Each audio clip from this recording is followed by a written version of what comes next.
எடப்பாடியா பாதுகாக்கப்பட்ட வேளாண் மண்டலமாக அறிவிச்சா நீங்க மாத்தணும்.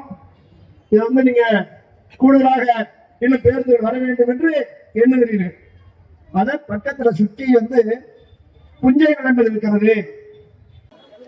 ஒரு ஸ்கொயர் ஃபீட் 80 ரூபாய் இருக்கக்கூடிய ஸ்கொயர் ஃபீட் இடத்தை கிட்டத்தட்ட 2500 ரூபாய்க்கு கிட்டத்தட்ட 60 ஏக்கர் நிலத்தை ஒட்டுமொத்தமாக போட்டு அதன் மூலமாக 1000 கோடி சம்பாதிக்க வேண்டும் என்பதற்காக இந்த தொகுதி மக்களுக்கு துரோகம் இழைக்கின்ற பணியை பேருந்து நிலையத்தை அங்க இருக்கிற சாக்கோட்டைக்கு பகுதியிலே சொந்த இடத்தை அதற்கு பயன்படுத்த இருக்கக்கூடிய வகையிலே மாற்ற துடிக்கக்கூடிய திமுகவை கண்டித்து, திமுக அரசை கண்டித்து, சொந்த லாபத்திற்காக இதை மாற்ற துடிக்கக்கூடிய தமிழ்நாடு முதலமைச்சர் ஸ்டாலினை கண்டித்து, இங்கு இந்த பணியாற்றிக் கொண்டிருக்கிற KN நேருவை கண்டித்து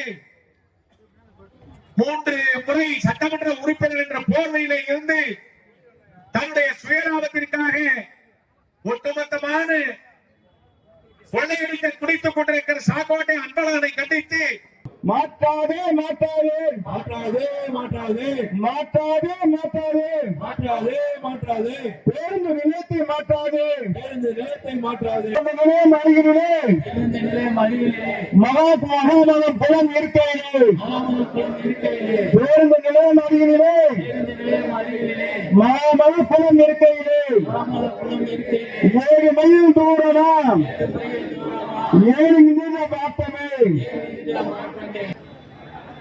அன்பான வணக்கத்தை தெரிவித்துக் கொள்கிறேன். இந்த தினத்தில் அனைத்து அண்ணா முன்னேற்ற கழகத்தின் சார்பில் அனைத்து இந்திய அண்ணா முன்னேற்ற கழகத்துடைய பொதுச் செயலாளர் புரட்சித் தலைவர் எம்ஜிஆர், புரட்சித் தலைவர் அம்மா வழியே இயக்கத்தை வழியோடு பொலியோடு வழிநடத்துகிற எங்கள் அன்பு தலைவர் எடப்பாடி அவர்களுடைய ஆணைக்கிணங்க கும்பகோணம் நகராட்சியில் ஒரு கண்டன ஆர்ப்பாட்டத்தை நடத்தியிருக்கிறோம். இதற்காக இந்த கண்டன ஆர்ப்பாட்டம் என்று சொன்னால், நகரின் மையப்பகுதியில் இருக்கிற பேருந்து நிலையத்தை நகருக்கு அப்பால் 7-8 கிலோமீட்டருக்கு தொலைவில் இருக்கிற கருப்பூர் என்கிற கிராமத்திற்கு நஞ்சை நிலத்திற்கு கொண்டு செல்கிற முயற்சியை இந்த அரசு எடுத்துக்கொண்டிருக்கிறது. அதற்கு அமைச்சர், சட்டமன்ற உறுப்பினர் இவரெல்லாம் காரணமாக இருக்கிறார்கள். எனவேதான் அந்த நடவடிக்கையை உடனடியாக கைவிட வேண்டும் என வலியுறுத்தி இந்த ஆர்ப்பாட்டத்தை நடத்தியிருக்கிறோம். கும்பகோணம் நகரத்தை பொறுத்தவரை இது கோயில் மாநகரம். இந்த மாநகருக்கு வராதவர்களே இல்லை.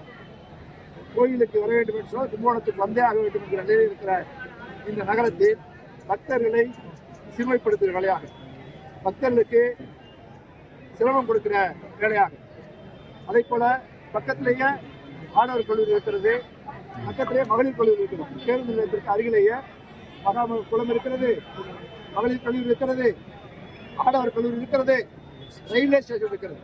இவ்வளவும் அந்த பேருந்து நிலையத்தை சுற்றியே இருக்கிறது. பேருந்து நிலையத்திற்கு கட்டமைக்கிற பொழுது 1992ஆம் ஆண்டு கட்டமைக்கிற பொழுது 1000 பேருந்துகள் வந்து செல்வதற்கான வழிமுறைகள் தான் அன்றைக்கு அழைக்கப்பட்டிருக்கிறது. இன்றைக்கு 400 பேருந்துகள் தான் வந்து சென்று கொண்டிருக்கிறது. எனவே 1000 பேருந்துகள் வரலாம் என்கிற நிலை இருந்த பொழுதும் அதையெல்லாம் மாற்றி இன்றைக்கு வேறு இடத்திற்கு இந்த பேருந்தை கொண்டு செல்வதற்கு முயற்சி எடுக்கப்படுகிறது. அதுவும் பாதுகாக்கப்பட்ட வேளாண் மண்டலமாக அறிவித்த நம்முடைய காவிரி டெல்டா பகுதியில் ஒரு நஞ்சை பகுதியில், நஞ்சை பகுதி நிறைய இருக்கிற இடம் இருக்கு, அதெல்லாம் விட்டுட்டு ஒரு நஞ்சை பகுதியில் 500-1000 ஏக்கர் ஆளுங்கட்சிக்காரர்களுக்கு சொந்தமாக இருக்கிற நிலம் இருக்கிற பகுதியில் இந்த பேருந்து நிலையத்தை கொண்டு செல்கிறார்கள். அதற்கு கேட்டால் சட்டமன்ற உறுப்பினர் 10.58 ஏக்கர் தானமாக கொடுத்ததாகவும், இன்னொன்று கோயம்புத்தூரை சேர்ந்த காந்தன் என்டர்பிரைசஸ், அவர் ஏன் கோயம்புத்தூருக்கு நிலம் கொடுக்கிறாரு? அவர் ரியல் எஸ்டேட் நடத்துகிறவர்கள், அவர்கள் இடம் கொடுக்கிறார்கள். சுற்றி இடம் வாங்கி வச்சுட்டாங்க. ஆளுங்கட்சி புறங்களோடு இணைந்து சுற்றி இடத்தை வாங்கி இருக்கிறார்கள். அந்த பகுதியெல்லாம் இன்றைக்கு 1 ஏக்கர் 1.5 கோடிக்கு மேலே போகிறது என்று சொல்கிறார்கள்.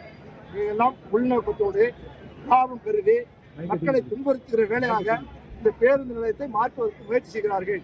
இதனை உடனே கைவிட வேண்டும் என்ற அடிப்படையில் தான் மாண்புமிகு எங்களுடைய அருமை தலைவர் எடப்பாடி அவர்கள் ஆணைக்கிழங்கு அந்த ஆர்ப்பாட்டத்தை நடத்தியிருக்கோம். கண்டன ஆர்ப்பாட்டத்தை நடத்தியிருக்கிறோம். வழக்கு நீதிமன்றத்தில் வழக்கு இருக்கிறது.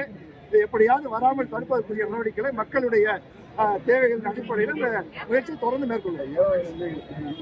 இளம் பெரியார் இருக்காரு கஷ்டம்